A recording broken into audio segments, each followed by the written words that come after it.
Turn 1 Soul Ring. Hello and welcome to another episode of Turn 1 Soul Ring, the podcast where we talk about the Commander format and all things Magic the Gathering. I'm Kevin Smith. And I'm Eric Grenfell. And today on the show, we'll be talking about the first Commander deck I put together when I got into the format a few years ago. And we thought it would be appropriate to talk about this deck and Slivers as a tribe because they've been gaining popularity lately. I haven't seen more around the shops, but the card prices themselves have been going up quite significantly. They're also old and they haven't gotten any reprints really as well. That's right. And there is... Sad. Yeah, it is because it's a very, very fun tribe to play. I would argue maybe the hot take here, the best tribe to play. The best tribe. Yeah, so... I like my dragons. Dragons are good. Dragons are very, very good. But speaking of not having a reprint in a long time, Sliver Queen recently broke $100, and Sliver Queen is on the reserve list, so it's not going to be getting a reprint. Oh yeah, that price will be staying up there. Yeah, unless they abolish the reserve list, which they're not going to do. Haha. Yeah, so I can get my set of 10 duels. Yeah. So, we're going to get into things. So just sit back, relax, and enjoy the nuances of a 5-color mana base. There's 4 different legendary slivers that could helm this deck, but I've always used Sliver Overlord for that tutor effect. And we'll go ahead and read Sliver Overlord. It is a Wooburg commander, so a white, a blue, a black, a red, and a green for a creature. Well, I guess it would have been errated to be a legendary creature sliver mutant. And it's a 7/7, so 3 swings from it, and you're dead from commander damage. Its activated abilities are 3 colorless mana, search your library for a sliver card, reveal that card, and put it into your hand, then shuffle your library. I feel like that ability is just tutor for a card. Right. And when you can activate an ability for colorless mana and you don't have to tap, incredibly, incredibly powerful. Because there's so many ways to get infinite mana in our format. Oh yeah. So it's we'll probably see some of those ways too. We're gonna see a few, yeah. All right.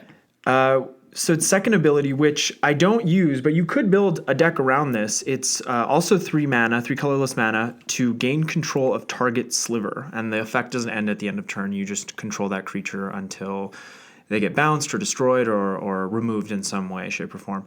I have seen decks with cards that change creature types, and then you take people's creatures. So that is definitely a deck that you could build around with the Overlord.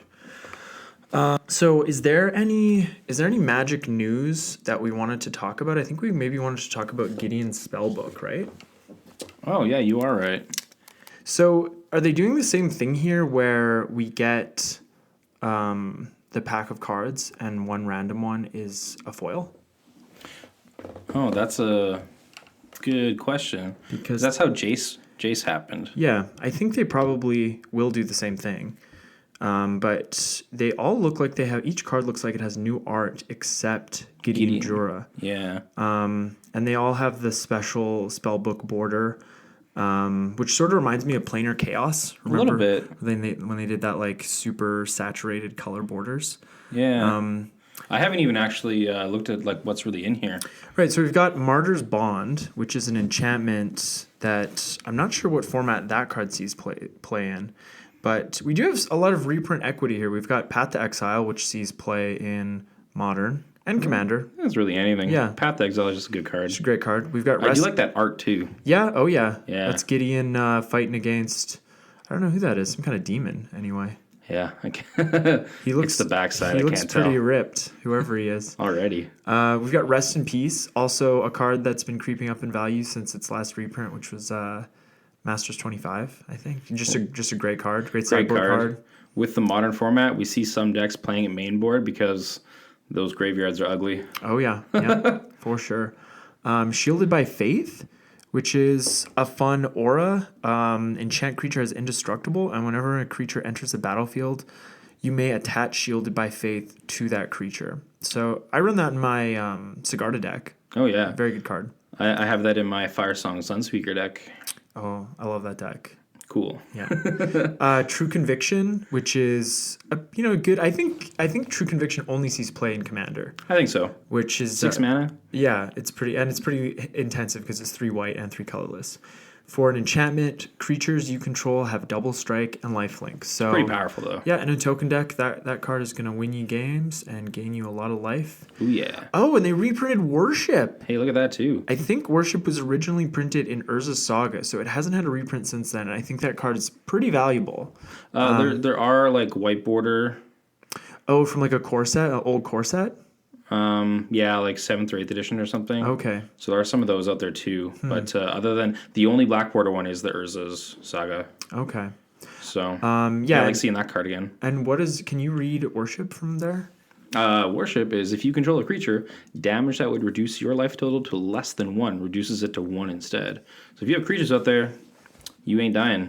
And if they're indestructible and you can't be targeted, you're pretty safe. You are pretty safe. And a card, I don't know if I would have reprinted this soon, but we have Blackblade Reforged, which was from Dominaria, I think, right? Yeah, actually everything from this, like there's some cool commander stuff in here. There's some cool stuff for even modern. But this card here, like we just had this card. And I don't know that it sees a ton of play in Commander. I don't even really see anybody. I don't think I've ever seen anyone play it. Yeah. Not to end on a bad note, but maybe pick something better. I think so. Not a fan. All right. Well, so they're doing this, and this is getting released on June 28th. So mark your calendars, kids. You like that the Gideon stuff? All the Gideon arts in there. You're gonna be one of picking this guy up. Yeah, people love Gideon.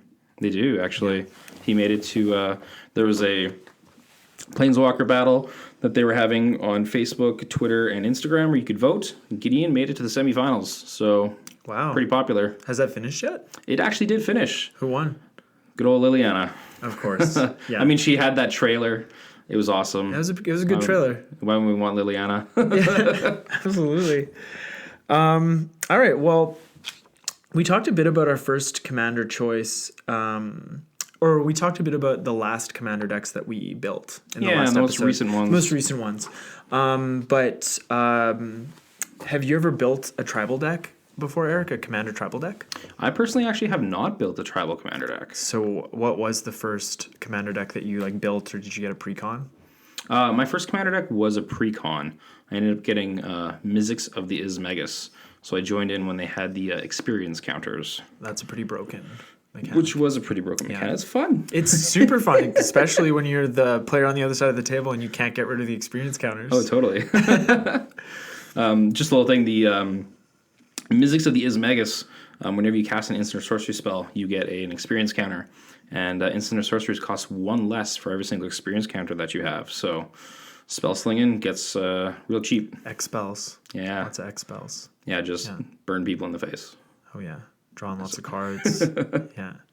Yeah, that when that guy comes out on the table these days, that player gets hated on pretty hard. I think so, yeah. And they say it's not that Mizzix deck. It's no. Well, I don't know you. You know?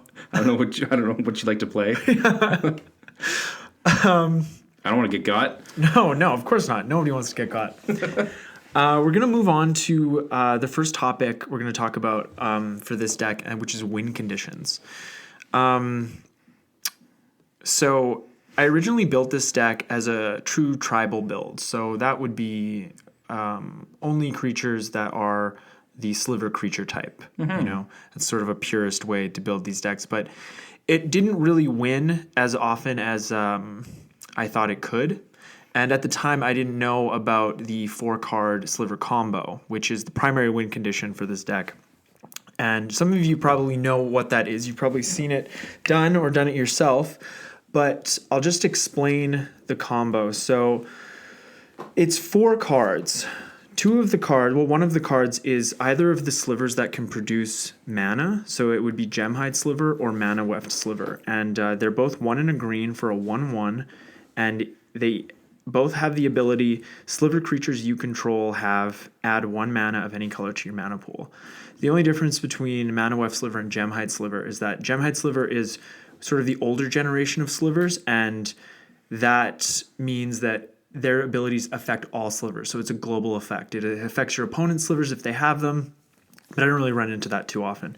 So that's the first part of the combo. The second part is Heart Sliver, which is 1 in a red for a 1/1. All sliver creatures have haste. So as soon as you play a sliver creature, you can tap it for mana. And next we have Basil Sliver. So it's 2 and a black for a 2/2. All slivers have sacrifice this creature, add 2 black to your mana pool. And then the card that you need to make the combo work is Sliver Queen. So it's a white, blue, black, red, and green for a... It says summon legend, but that's probably been errated to like legendary creature sliver. Yep. Because it does say Sliver Queen counts as a sliver. It's also a 7/7 like the Overlord. And her activated ability is pay 2, put a sliver token into play, treat this token as a 1/1 colorless creature. So the way it works is once you have all 4 of these cards in play, all you need to do is have a 5th sliver. It can be a creature that you've cast, or it can be a token that you've created with Sliver Queen. So I guess you need these 4 cards and 2 extra mana, or a sliver, a minimum. So what you do is, because that creature has haste from Heart Sliver, you tap it for a mana of any color with Mana Weft Sliver's ability. Then you sacrifice it to add 2 black to your mana pool using Basil Sliver's ability.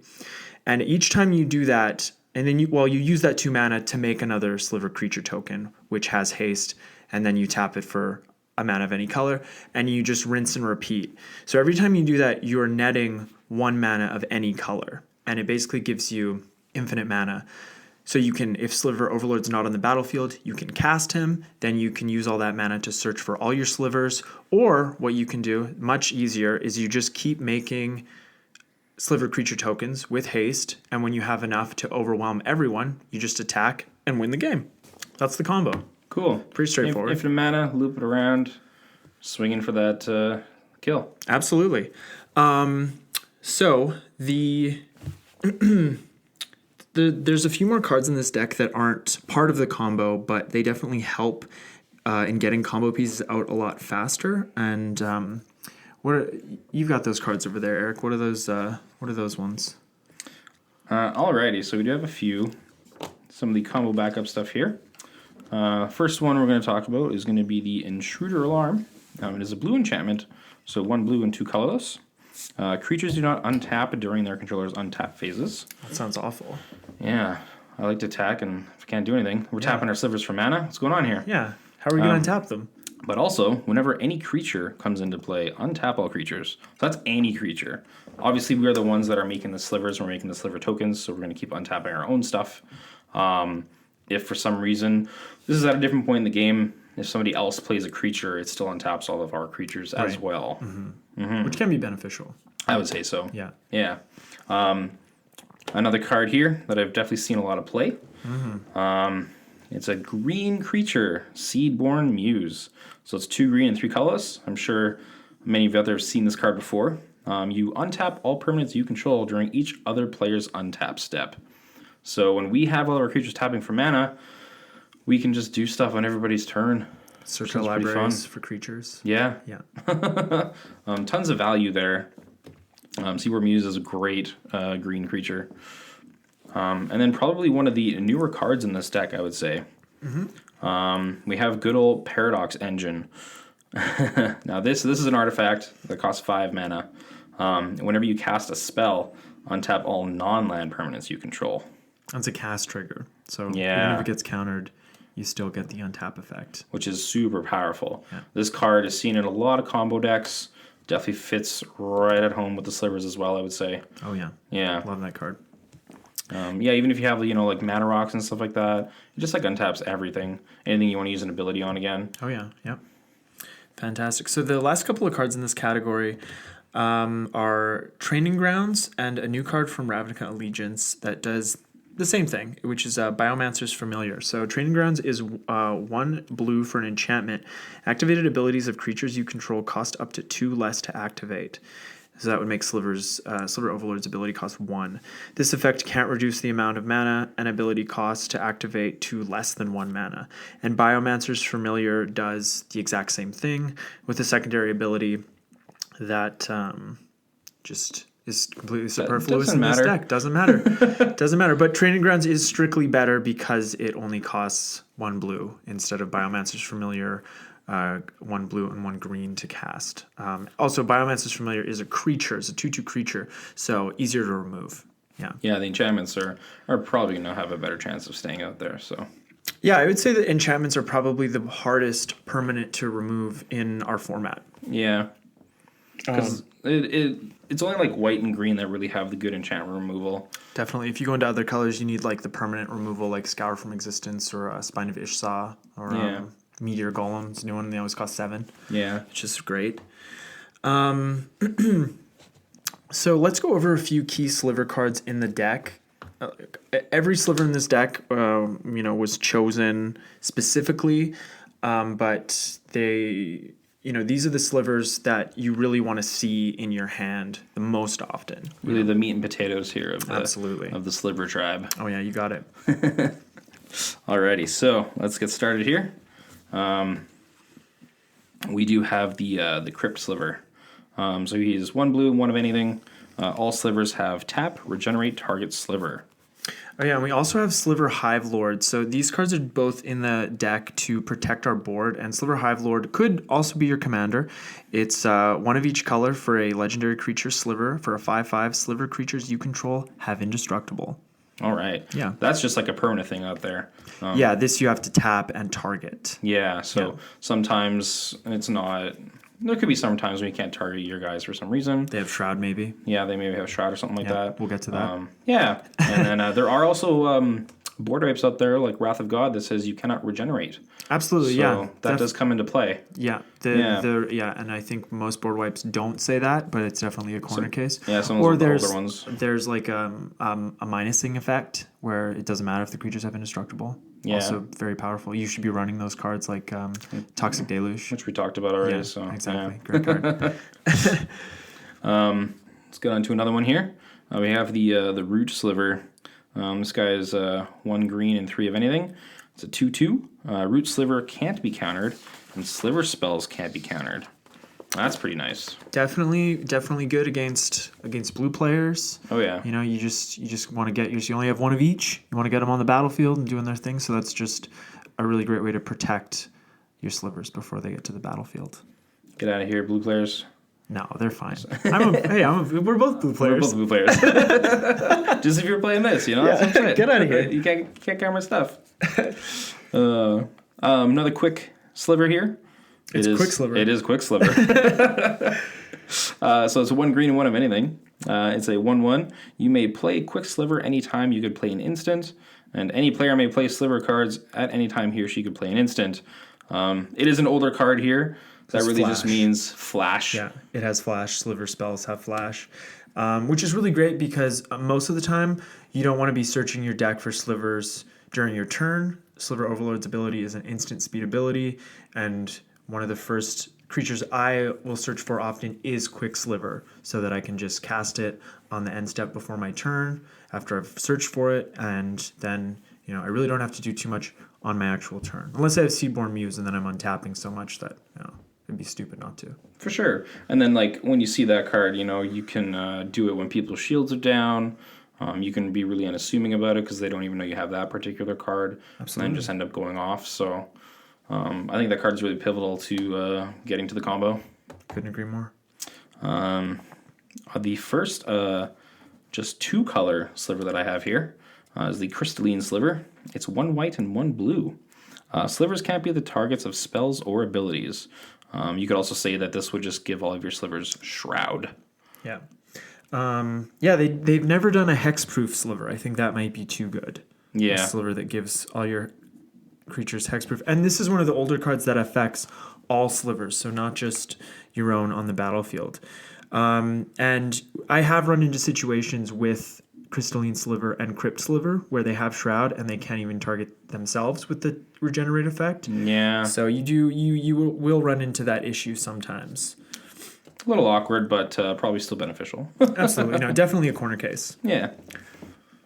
And then here's one, the Homing Sliver. So it's 1 red and 2 of anything.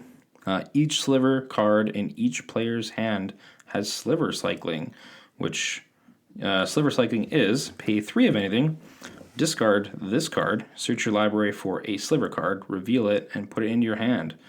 And then shuffle your library, obviously. Of course. Yeah. Yeah, so this is just a redundancy for the commander if he's too expensive to cast, or you know, I'm in a pinch and I need to pitch this guy to find a sliver. You know, I need a removal spell in the form of a sliver. You know, you're going to find yourself in those situations. You just need that little bit of push to close out the game. Yeah, for sure. So good redundancy there, I would say. Yeah, nice.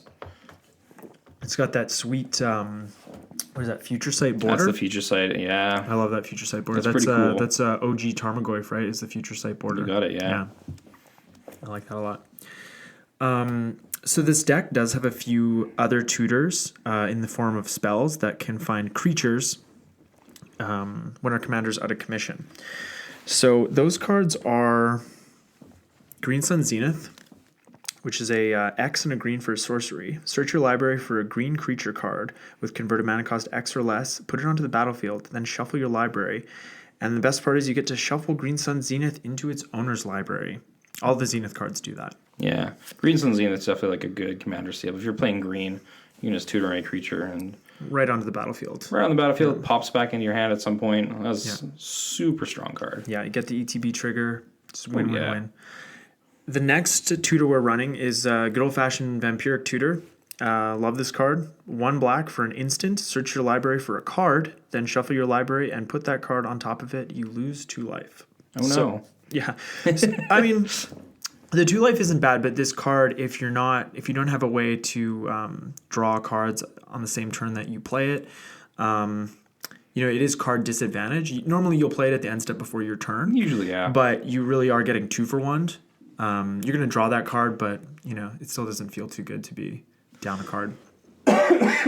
When you can search for any card, like a card draw spell, it's very, very powerful. I'd still say so, yeah. Very good card. Because you know exactly what cards you're going for, so you're going to be tutoring something that's going to help you in that situation. So even if it's still at the end step, you draw next turn. Yeah, even if it's just a soul ring. Yeah. Sometimes you need a soul ring. The next tutor is another creature tutor. It's Chord of Calling. So it's X, triple green for an instant, and it has Convoke. And Convoke is your creatures can help cast the spell. Each creature you tap while casting the spell pays for 1 or 1 mana of that creature's color, which is really awesome. That's the strong part about that card, is that you can tap, like we have a bunch of green slivers, so we can literally cast Chord of Calling without paying any of our mana from our lands. Just use our creatures. Yeah. Oh, yeah. Search your library for a creature card with converted mana cost X or less and put it onto the battlefield, then shuffle your library.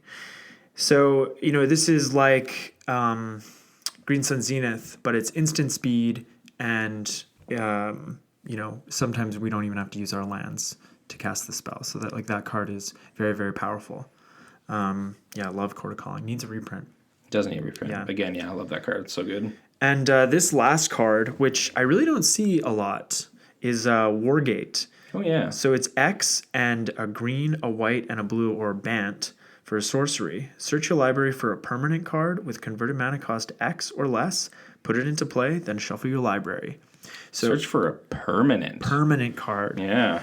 So obviously I like the tutors that get what I'm searching for right out onto the battlefield right away. I don't want to mess around with having to cast the spell too. It's too much mana, you know. I don't like it. Want your effects happening right away. Oh yeah. So let's move on and talk about some of the cards in the deck that have tribal synergy but aren't slivers themselves. So back in Commander 2017, when that set came out, we got a lot of really good tribal cards, and 2 of them are in this deck. They are from the Kindred cycle. So we have Kindred Discovery, which is 3 and 2 blue for an enchantment. As Kindred Discovery enters the battlefield, choose a creature type. Whenever a creature you control of the chosen type enters the battlefield or attacks, draw a card. That's pretty nuts. That's some pretty good value. Yeah. Because it enters the battlefield and attacks.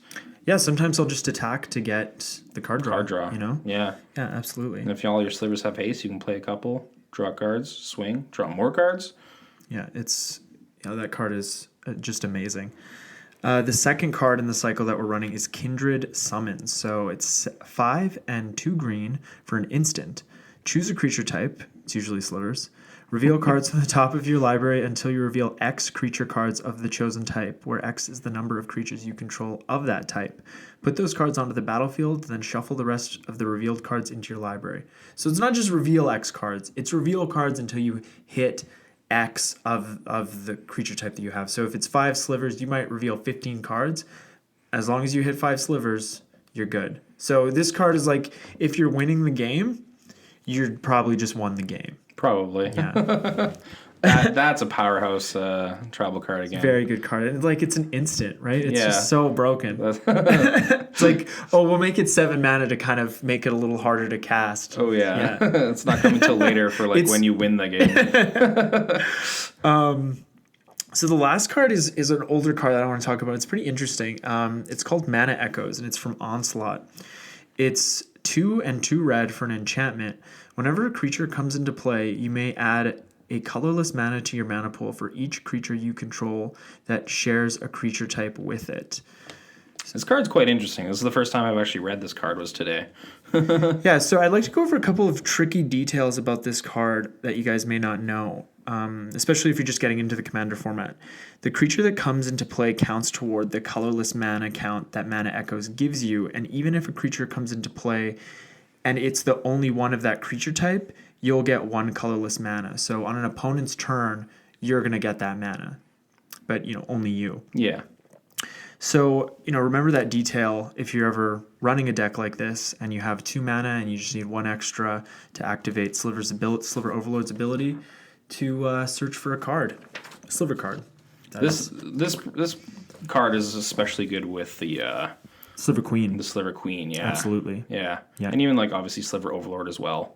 Yeah. Oh yeah, with enough mana, you're just netting colorless mana every time you create a Sliver Queen token. Yeah, so then you're just like good to go. Absolutely. Yeah, very good card. Sweet combo. 2-card combo right there. Yeah. Yeah, if you have the mana. Let's move on and talk about the removal package in this deck. This is one of my favorite topics in deck building is the removal, because I just like to ruin people's day sometimes. Oh yeah. I also think it's important to have some removal in your deck.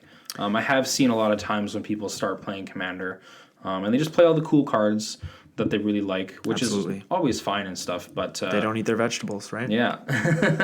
And sometimes people are gonna have like those difficult to remove things that are just like ruining your day, and you'd like to do something about it, but you didn't put any answers in the deck. So No, you gotta have answers. yeah. Yeah, I'd say you gotta have I like to usually run, and I'm not doing that in this deck because I have so much redundancy with creature removal, but I like to run about 5 board wipes and 5 targeted removal, somewhere in the 10 to 12 package, just because and I think our close-knit meta is very removal heavy. Yeah. Because I feel like when I go out into the world and play, sometimes there's no removal. I can just do whatever I want. I'm like a kid in a candy store. Like, oh, this is awesome. Yeah, I can do anything. So the first couple of board wipes, do you want to talk about those, Eric? Yeah. So one of these is like my favorite board wipe. That board wipe is Supreme Verdict. So it's a little intensive on the mana cost here. It's 1 colorless, then we need 2 white and 1 blue. So it will destroy all creatures. The good part about Supreme Verdict, though, is Supreme Verdict can't be countered. Yeah, so you need an Unsubstantiate or a Venser, Shaper Savant to get rid of it. Yeah. You need those bounce effects or... Yeah, return a spell to your hand. There's a spirit that exiles a card Spell too. Queller. Spell Queller. Right, Spell and then when it Queller's a good leaves answer to play, this. you get to cast it again, right? For free, yeah. Yeah. Kind of delays it, but yeah. Sometimes that's what you need, just a little delay. It is. So, Yeah. But yeah, Supreme Verdict, great board wipe card. Really hard to deal with. Oh, yeah. 95% of the time when you cast this, you should just know that it's going to hit the board. Absolutely. And another board wipe. This one's pretty fun. In Garrick's Wake. So this one's mana intensive in a different way because it costs a lot. Costs 9. Yeah, 9 whole mana. It was 7 colorless, and then 2 of those are black. Destroy all creatures you don't control and all planeswalkers you don't control. I think this is going to see a lot of play in recent months, or in upcoming months because of War of the Spark. We're going to see so many more planeswalkers. This and Star of Extinction. Oh yeah, it's going to see people are going to be wanting to get rid of those planeswalkers somehow. And so this board wipe hits creatures and planeswalkers. Absolutely. Yeah, and it doesn't hit your own, so that's the fun part about it. Oh, it's great. I love that card. Yeah. So the other board wipes we're running in the deck, one of them is All Is Dust, and you're probably thinking, why would we run All Is Dust in a 5-color deck, a deck that's so color intensive? Yeah, we have a bunch of slivers and they're all colors. I'm gonna have to sacrifice all of them, right? Well, that kind of sucks. Well, before I cast All Is Dust, I searched my library for a card called Ghostflame Sliver. So Ghostflame Sliver is a black and a red for a creature, 2/2. All slivers are colorless. Oh, look at that. So I think I neglected to read All Is Dust. All Is Dust is 7 mana for a tribal sorcery, Eldrazi. Sometimes that matters. Each player sacrifices all colored permanents he or she controls. So you get to keep your artifacts and your lands and your Eldrazi creatures. And in this case, your slivers. Yeah, look at that. Yeah, it's very good, especially if you can flash in the Ghostflame Sliver. Oh, yeah. Super unassuming. Absolutely. People don't see it. But yeah, All Its Dust is probably one of the better board wipes again because it makes people sacrifice. So even if they have Indestructible, this gets around Indestructible because those players have to sacrifice their permanents. Absolutely. And again, it's permanents, so it's not just creatures. It's not just planeswalkers. Enchantments, deals with enchantments. Yeah, we're hitting everything on that battlefield. Yeah, great card. And it just got reprinted not too long ago. I think it's like a $10 card. So yeah, pick them up. It up. was a good reprint, so the price is at a good spot right now. Get your All Its Dust. Yeah, I run a 1-of in my Tron deck. I know that might not be the best thing to do, but it's done some work. All Is Dust on 3. Turn 3. Bye. So the last board wipe we're running is another. It's like a pseudo one-sided board wipe, as long as our slivers haven't gotten too powerful. Their power hasn't gotten too high. And that card is a newer card, newer inclusion in the deck. It's Dusk to Dawn. Okay. It's a split card. So Dusk is 2 and 2 white for a sorcery. Destroy all creatures with power 3 or greater. So normally the slivers in this deck are not even power 3. They're usually 1 and 2s because I don't play any like the buff slivers.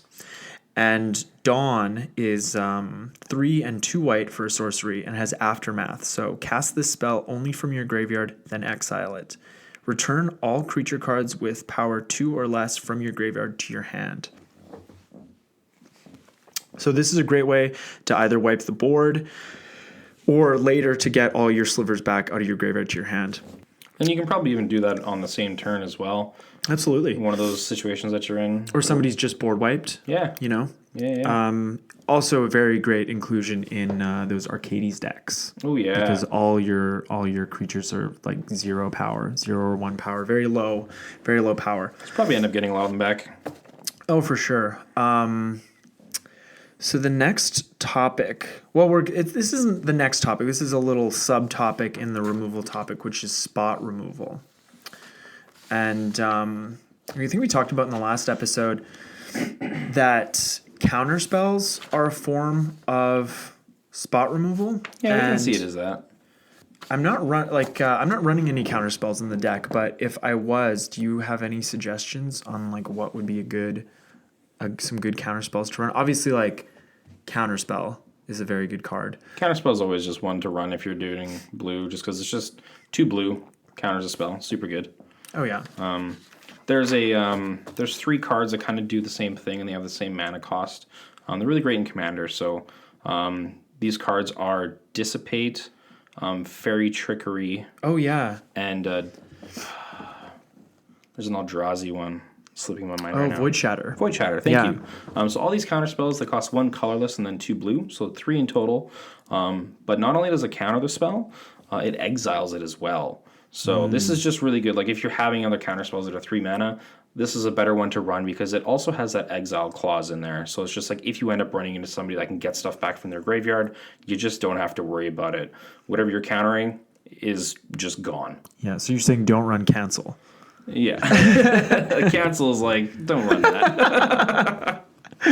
Yeah, and none of these cards are expensive cards. No, not at all. These are bulk commons and uncommons. You Yeah. can get them for like 25-50 cents for yeah. sure. Like we said in the first episode, board wipes achieve more value because you're expending one card while your opponents are losing a lot of permanents on the board. But if you have repeatable targeted removal, it's just as good as a board wipe. It's redundancy. And some of the spot removal cards we're running in the deck are the first two we're running are Harmonic Sliver and Aura Shards. And what do those cards do, Eric? They're pretty similar. They are pretty similar. They just have different things that they target. All right, so these cards are the Harmonic Sliver. One colorless, a green and a white. All slivers have, when this creature comes into play, enters the battlefield, destroy target artifact or enchantment. And then we have Aura Shards, which is the same mana cost, a colorless, a green, and a white. It's an enchantment, so it's not a creature. And whenever a creature comes into play under your control, you may destroy target artifact or enchantment. So they're pretty much the same. They're pretty much the same. Mm-hmm. One thing I'd like to mention about them is Harmonic Sliver does say when it comes into play, destroy target artifact or enchantment. Mm-hmm. Aura Shards has that word in there, may. May. Yeah. So with Aura Shards, when you have a creature into the battlefield, if you are the only one who has artifacts or enchantments out, you don't have to destroy anything. Right, but with Harmonic Sliver, you do. Yeah, you would. You got to start targeting your own stuff. Bit Correct. of a downside. Yeah. Bit of a downside. Next on the spot removal list are a couple of slivers that can deal with most problems. Those are Necrotic Sliver, a colorless, a white, and a black. All slivers have pay 3 mana, sacrifice this creature, and destroy target permanent. We have a lot of slivers. We're making a lot of tokens. Yeah. So that can come very much handy. And the word there that we want to pay attention to is permanence. Yeah. Anything lands. Get those lands. Whatever we want.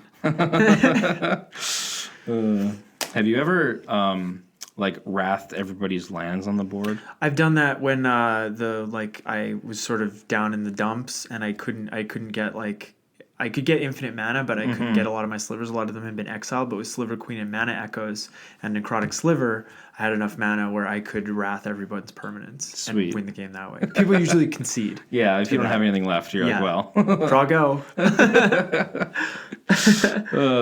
The other one we have here is the Constricting Sliver. This seems to be one of the higher mana cost slivers in the deck. It's up there, yeah. Yeah, 5 of anything and a white. It's a 3/3. Ooh. Yeah. You can still get it back with... no, you can't. It's got to be 2 or less. Yeah, you can't get it back with the dust on. Damn it. Man. So sliver creatures you control have... When this creature enters the battlefield, you may exile target creature an opponent controls until this creature leaves the battlefield. Cool. It's pretty good. Yeah. I like that card a lot. Last on the list is Decimate, one of my favorite cards. Yeah, this is a really good card for Commander for sure. We'll have a little bit to talk about this, about another ruling as well. Mm-hmm. So Decimate is 2 colorless, a red and a green. It reads, destroy target artifact, target creature, target enchantment, and target land. So we're hitting really a card per mana with this guy, which is pretty sweet. Very efficient card. And then, so with this card, if you feel like it, you actually don't have to target one of everything. No, you don't, but you used to have to. They changed that ruling on that not too long ago, where now you don't have to fulfill each target. So sometimes you'd have to target everything, and it's like, you're the only person, Eric's the only person with an artifact, but we're kind of allies. Sorry, Eric, I got to hit your artifact anyway because I want to get rid of, Billy's commander. It's like, well, remember you had to hit my artifact there. I had to. It's not, don't get mad. But now with the new ruling, you wouldn't have to do that, and we could stay cleaner allies. That's right, we could. Yeah. Yeah. Then I want you to remember that I could have done it. So the next topic we're going to talk about is protection, which is something I always like to, a category I always like to use when I'm building decks. And they're just like cards that protect my board state or protect, my hand, just things like that. So one of my all-time favorite green cards is a card called Chedura Preserver. It's 1 and a green for a 2/1 Elf Shaman. Spells and abilities your opponent's control can't cause you to sacrifice permanents. So pretty rare ability, and like we were talking about with All Is Dust, if somebody plays All Is Dust against you, and you have this guy out, you don't have to sacrifice anything. You are know? safe. No edict effects will get you anymore. Yeah. So as long as you have this guy out and you've got indestructible, and you're protecting this guy, you are sitting pretty. Next card I want to talk about is Eerie Interlude. This one I love. This is a great card. 2 and a white for an instant. Exile any number of target creatures you control. Return these cards to the battlefield under their owner's control at the beginning of the next end step. This card is a really great counter to Cyclonic Rift. Oh yeah. I love Eerie Interlude. It's a great card because if someone's trying to wipe the board ever, you can just save yours. It puts you ahead a lot. Oh yeah. Yeah. Definitely. And then the added bonus as well. If you have creatures with ETB effects enter the battlefield, you get those again. Absolutely. Sweet. And it's any number of creatures, so you don't have to target all of your creatures. Yeah. I don't know why you wouldn't want to, though, in the case of a board wipe. But pretty much, yeah. But if there's some situations where you want some ETB effects again, absolutely, and you have tokens on the battlefield, you won't get those back. Away. Exactly. Yeah. So Eerie Interlude has all the power of your choices, which is great. Absolutely. The next couple of cards are just sacrifice outlets. And I think anytime you're running a very heavy creature deck, you want to be running sacrifice outlets, even just from the perspective of if Eric has his, Mizzix commander out and I might target it with a steal effect or just a destroy effect, he can just sacrifice it in response. And then I've expended a spell, and the sacrifice has given him some sort of benefit, like in the case of Ashnod's Altar, which is 3 colorless mana for an artifact, and it's sacrifice a creature to add 2 colorless mana to your mana pool. Play this ability as an interrupt. So this card is especially good in this deck because sometimes I'll sacrifice a creature or 2 just to search my library for slivers. Oh, yeah. That's just like sacking your creatures for more mana, so that's another awesome card. Absolutely. The other card that sort of protects my slivers is Hibernation Sliver, which I think is originally a card from Stronghold. It's a blue and a black for a 2/2. All slivers have. Pay 2 life. Return this permanent to its owner's hand. That's some pretty sweet protection. Instant speed. Yeah. Oh, yeah. And it goes back to your hand, so it's just really easy to get it out there on the battlefield again. For sure. And if you have that quick sliver... Do it all at the end step before your turn. Yeah. Yeah, it's all about that end step before your turn, I tell you. The last card, one of my all-time favorites, is Patriarch's Bidding. So it's 3 double black for a sorcery. Each player chooses a creature type.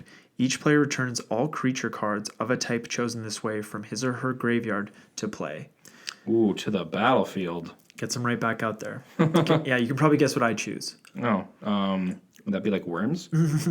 It does affect everyone. Like, everyone gets to choose. So if you are playing against another tribal deck, maybe make a deal with that person before you cast the card, Yeah, just be a little careful with it. Absolutely. But for the most part, you're getting all the value off of a card like that. And I think as Commander players, we're not so keen on playing cards like that, like Open the Vaults that benefit everyone. Mm-hmm. But when you build your deck around them, you get so much more of the benefit that it's negligible. The benefit other players are playing, like playing Horn of Greed in a lands deck. Oh yeah, like it's really looking at the card as in like you are still getting the more benefit from it, so it's just powerful for your side anyways. Absolutely. Yeah. So we're going to move on to mana fixing and ramp for this deck. I feel like the mana fixing might be kind of important with 5 colors. It's very important. Yeah. And I definitely don't run enough basic lands. So yeah, as you can imagine, we're going to want a lot of fixing with a 5-color deck, and that's exactly what you'll find here. So we've got your usual Soul Ring, Chromatic Lantern, and Darksteel Ingot. You can give those a read. Yeah. Soul Ring, I think, has to do with our podcast. Ooh. You want this on turn 1. You want... Although in this deck, well, maybe not so much. It's really just in there so I can have 2 extra mana to search my library for Sliver Overlord. All right. It's probably not an auto-include in a deck like this. Yeah, but it's always still just a good card. Oh, yeah. It's an artifact, pay 1 mana, and then you can just tap this to add 2 colorless mana to your mana pool. Sweet. Simple. Simple, easy. Next card was Chromatic Lantern. This one's a real good card. It's 3 mana for an artifact. Lands you control have tap, add 1 mana of any color to your mana pool. And then also Chromatic Lantern itself taps for any color in your mana pool. So we really don't want that to get blown up. No, yeah. Really important for having art for colors. And then we have another 3 mana artifact here, Darksteel Ingot. This one's pretty neat because it's indestructible. So it's probably going to stay on the battlefield the whole game because it just adds 1 mana of any color to your mana pool. So really good for ramp and fixing. Probably not bad enough that somebody's going to want to exile it. Not really. Yeah. It's strictly better than Manolith. Yeah. If you're running Manolith, don't. Darksteel Ingot. Just do it. So the next few cards do essentially the same thing. They let us search for forest cards, except Farseek.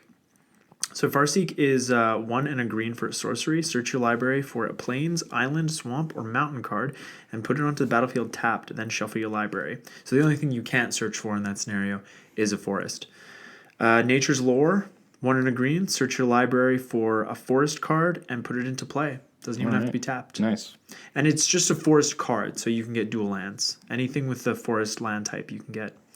Ranger's Path and Skyshroud Claim are very similar cards. They're both 3 and a green. Ranger's Path lets you search for 2 forest cards and put them onto the battlefield tapped. Skyshroud Claim is strictly better because those 2 forest cards that you search for go into play untapped. So if they are Shocklands, you still do have to pay the life for them. Mm-hmm. But again, searching for forests, they don't have to be basic. So that's how those are also part of color fixing because you can grab the shocks, duels, whatever have you, of the colors you need. Yeah, for sure. Definitely. Yeah. So we're also running a few non-sliver creatures in the form of some mana dorks. And we'll just go through a few of those. So we have probably one of the most well-known would be Birds of Paradise. It is 1 green for a 0/1 flyer. Tap to add 1 mana of any color to your mana pool. Great mana dork, any color, and flying. And sometimes, you got to block a big flyer that doesn't have trample. Yeah, sacrifice that mana, but hey, don't take that damage. That's right. Smoke those meats. This next card is actually one of my favorites. I used it a lot in building constructed decks, actually, too. This is the Sylvan Caryatid. So it's 1 of anything and 1 green. It is a defender, but it also has hexproof. So it's a 0/3 defender with hexproof, and it adds 1 mana of any color to your mana pool. Storm plays that, right? Does Storm play that card? No. What am I thinking of? No card plays this in Modern. Really? I think I played against a deck that was doing like not Jeskai Ascendancy. What's the gang from Cons that it like untaps all your stuff when you cast a spell? I think that is Jeskai? Jeskai, yeah. And There's no green in there. Oh, okay. Yeah. Weird. I think he was playing green. I think it's like a weird green storm. Might have been something spicy. Yeah. Yeah. I lost. So no, he went to time. Okay. That's right, because it's storm. Yeah. I'm like, well, if you're going to take a 5-minute turn, I'm going to take a 5-minute turn. It's like, should I tap sacrifice the Chromatic Star? I can't decide. Yeah. But the Sylvan Caryatid, I love that hexproof on that card. So it's fantastic. Yeah. For 2 mana? Yeah. Yeah. And then the last one we have here, which has always been creeping up in price. I should have bought this a while ago. Yeah, I bought it when it was $20. Oh, that's good. We have Bloom Tender, which is 1 of anything and 1 green. This card reads, for each color among permanents you control, add 1 mana of that color to your mana pool. So if you have a 5-color creature out, it taps for 5 mana, 1 of each color. Cool. So 2-drop creature taps for 5 mana seems pretty broken. Yeah, it's yeah. I think it's at least pushing $50 now, that card, and it's all because of Commander. All because of Commander. It's great in Commander. If you're running green with obviously multiple colors, get yourself a Bloom Tender. Yeah, don't just run it in your mono green deck. That's silly. Don't. There's way better cards. Way cheaper cards too. Yeah. Llanowar Elf just got reprinted. It's probably 10 cents. 10 cents. Yeah. Save your money. So the last mana dork of substance in this deck is actually also an alternate win condition. And it's Shaman of the Forgotten Ways. It's 2 and a green for a human shaman 2/3, And its activated ability is add 2 mana in any combination of colors to your mana pool. Spend this mana only to cast creature spells. So kind of restrictive there. I don't love cards like that. I like to be able to cast all my other spells, but the deck is predominantly creatures. But I do have a lot of ramp spells that aren't creature spells. So sometimes, And you don't have a lot of effects like this, so I still think it's fine to have, the one. Absolutely. Yeah. And it has a second activated ability with the formidable mechanic. So You could say it's kind of forgotten. it is. Oh. People do forget. Yeah. Yeah. It's it's an apt title. It's 9 and 2 green to tap. Each player's life total becomes the number of creatures he or she controls. Activate this ability only if you control creatures with total power 8 or greater.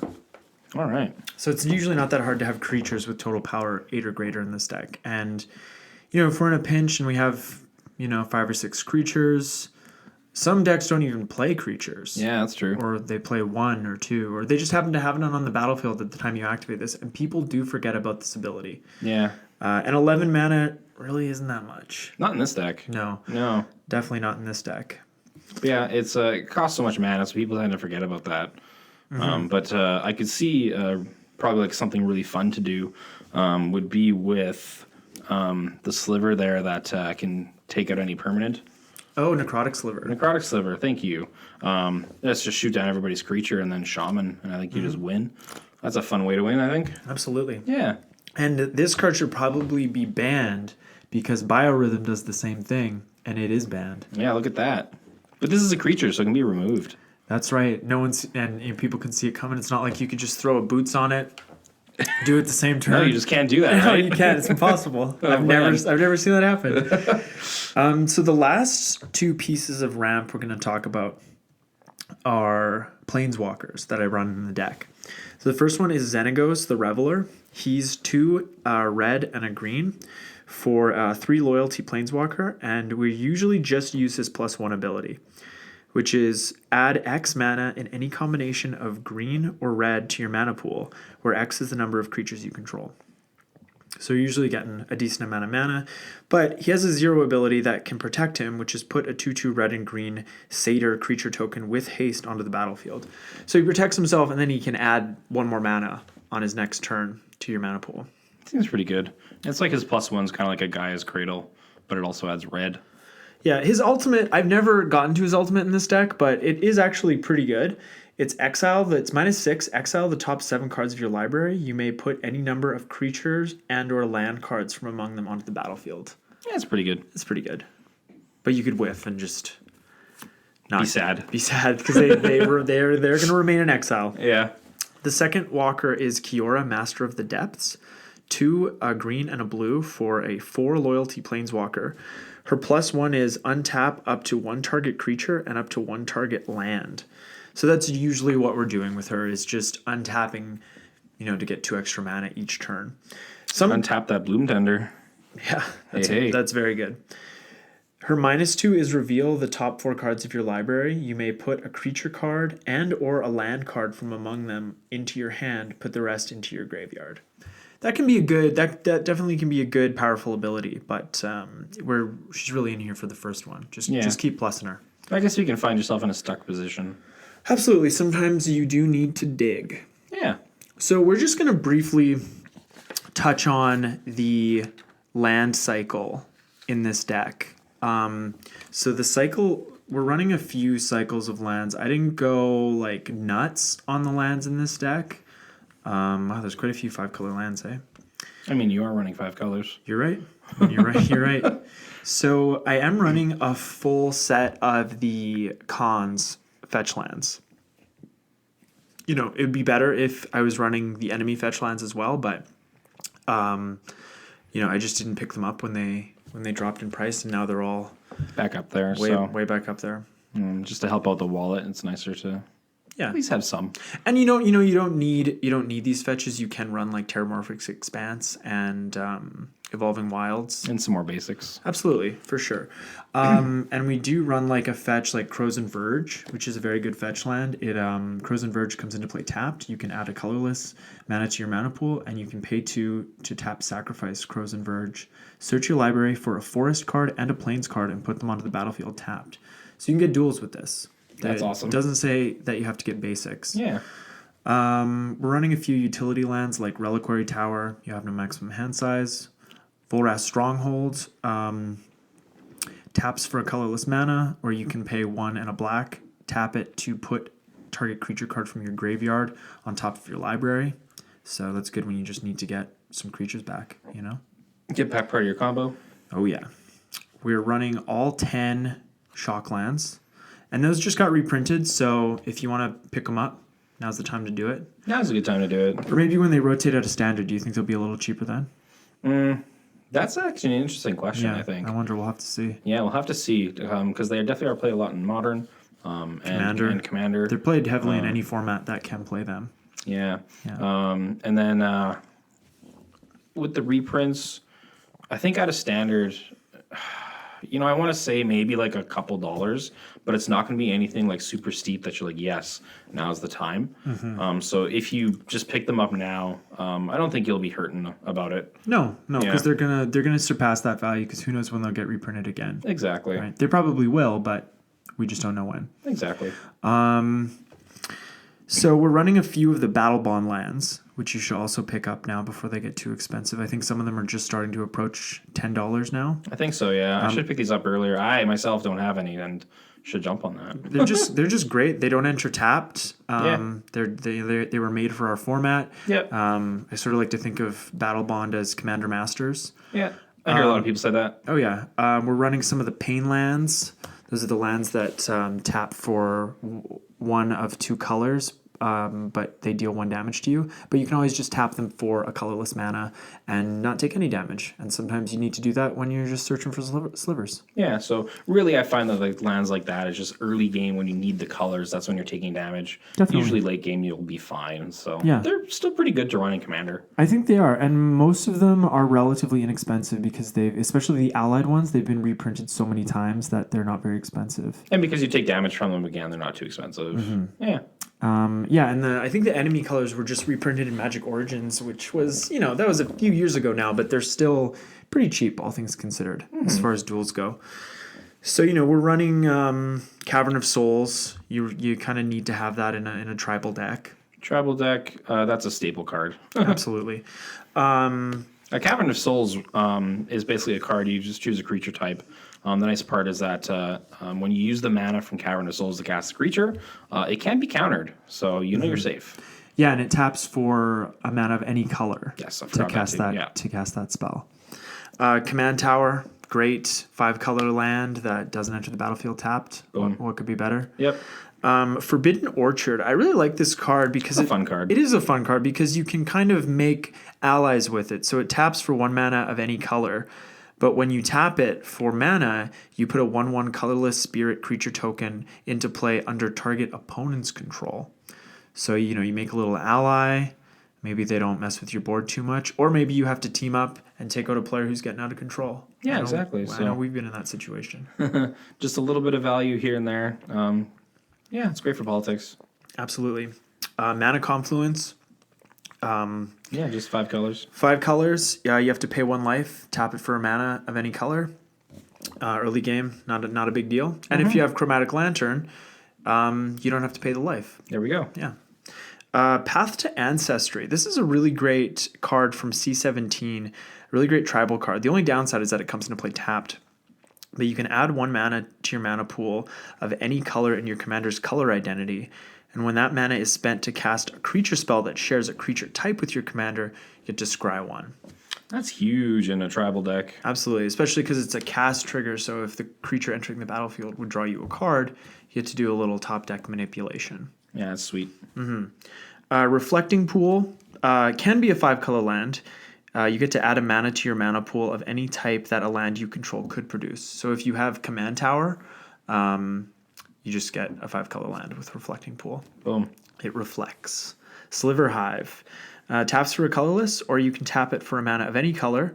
Spend this mana only to cast a Sliver spell.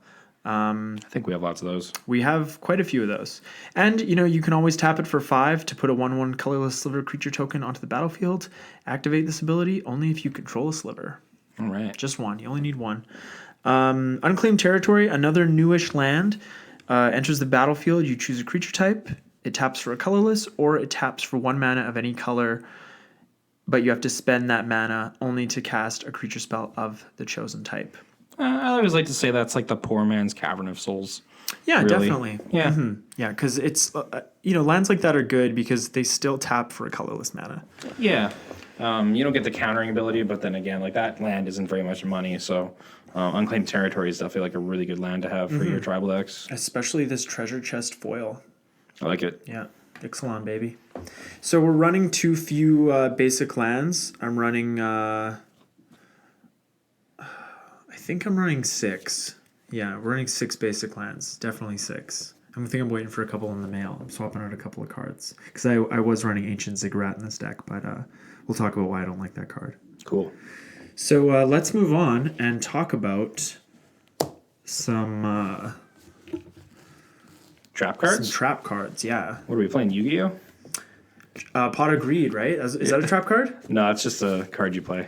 Okay, well, there's a video you can watch on YouTube, and it's all Yes. you've seen it, where it's all the times Joey plays Pot of Greed, or anytime anyone plays Pot of Greed, and they always say what it does. I get to Every add time. 2 extra cards to my hand, I right? play Pot of Greed. It lets me draw 2 cards. Oh, that's ridiculous.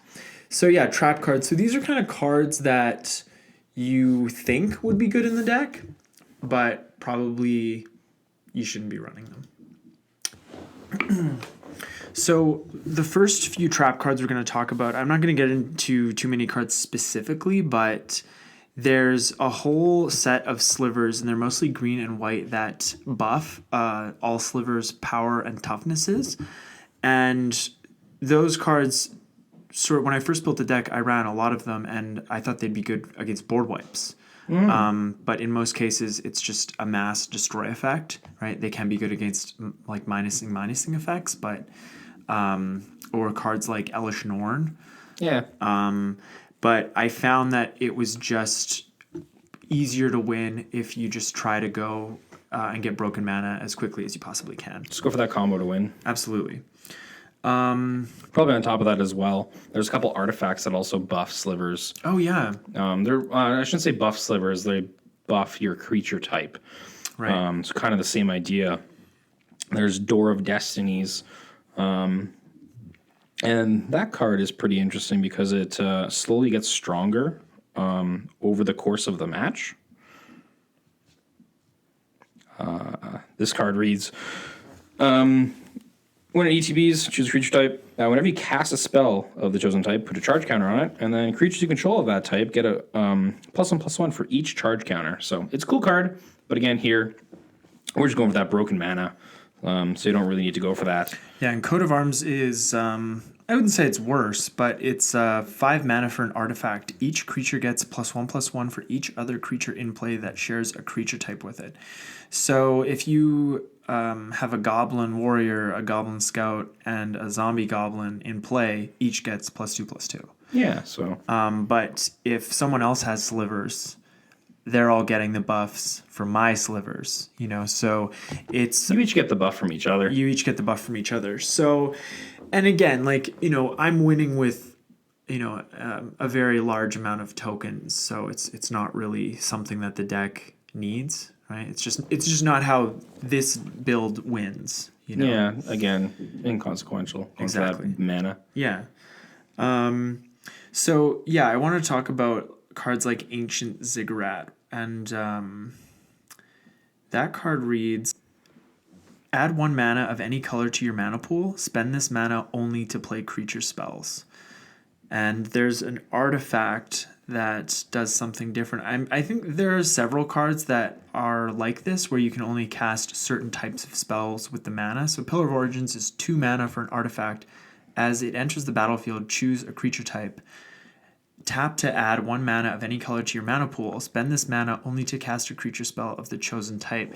So, unless your deck is lands and creatures of the chosen type, or in the case of Ancient Ziggurat, just creatures, you're going to find yourself in situations where you have access to, let's say, 5 mana, but you can only really use 4 of it for what you're trying to do. And I just found myself in situations, more often than I liked, where I was just short on mana, but I had enough lands. That could be a little annoying. Absolutely. And it's just something that's so easily avoidable. Like, there's so many good 5-color lands that don't enter the battlefield tapped that let you cast all your spells. Urza's Incubator? Oh, yeah, Urza's Incubator. Urza's Incubator. What a greasy card. So Urza's Incubator seems like it would be a really good card. And it reads, it's 3 mana for an artifact.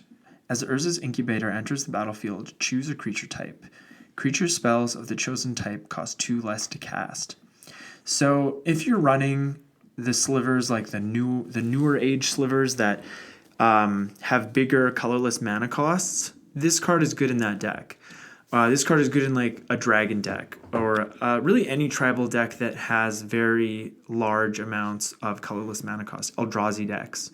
But in this deck in particular, I'm running so many slivers that don't even have 2 colorless mana in their mana cost. So just a lot of the time, it's not doing any work for me. Yeah, makes sense not to have it here. Just so many little creatures, so. So the next, are there any more trap cards you want to talk about, bud? I think that's all off the top of my head I can think of. Yeah. Yeah. So we're going to move on to the last topic of this deck, and that is how to fight this deck. And what we're talking about there is what's the best way to kind of stop this deck from what it's trying to do, so that you can beat it. You can be the one who wins the game instead of this sliver player. Yeah, and a lot of this could be applied to any deck that heavily tutors for cards, and any deck that has a lot of creatures with activated abilities, which is really the bread and butter of this deck. Yeah. So a couple of really good board wipes to deal with all the creatures are Merciless Eviction. And Merciless Eviction is 4, a white, and a black, and you get to choose one. It's exile all creatures, exile all artifacts, exile all enchantments, and exile all planeswalkers. Yeah. So that's probably going to see a lot more play in the upcoming months with all the planeswalkers we're going to see. Yeah, great modal spell, especially because it exiles as well. So yeah. I can definitely see with this deck when you have your combo on the field and goes for the exile creatures, probably feels bad. It does feel pretty bad. It's happened to me more times than I care to remember. Yeah. Another really great card against this deck, a board wipe, is Anger of the Gods. So it's 1 and 2 red for a sorcery. Anger of the Gods deals 3 damage to each creature. If a creature dealt damage this way would die this turn, exile it instead. So once you get rid of those slivers for good, I'm pretty hamstrung. Yeah, so definitely a good way to fight the deck. So we'll move on to some cards that are anti-tutoring cards. And one of my all-time favorites is Aven Mind Sensor. Good card. So it's 2 and a white for a bird wizard 2/1 with flash and flying. And if an opponent would search a library, that player searches the top 4 cards of that library instead. So what you want to do is, I've paid to search my library, and I'm about to search it, and you flash in Aven Mind Sensor, and I can only look at the top 4 cards. And if one of those isn't a sliver, I just whiff. It's a big old whiff. Absolutely. Another card that's even better than Aven Mind Sensor is Mindlock Orb. So this is 3 and a blue for an artifact. Players can't search libraries. So Fetchlands, anything like that, just no good. Turned off. Basically a dead card. One other one that I quite like, it's a little more mana intensive, but we do have Obnixilis Unshackled, 4 of anything and 2 black. It has flying and trample, and it's a 4/4, so nothing to shy at. It's a beater. It's a beater. But whenever an opponent searches his or her library, that player sacks a creature and loses 10 life. And loses 10 life? I thought it was one or the other. No, man, you gotta be both. Oh, no. That's bad. Can't do too many tutors with that. No way. Tell you could do like 4 Yeah. if you're at 40 life. And then just for fun, on top of that, he also has whenever another creature dies, you get a 1/1 counter on Obnixilis himself. That's pretty good. Is he legendary?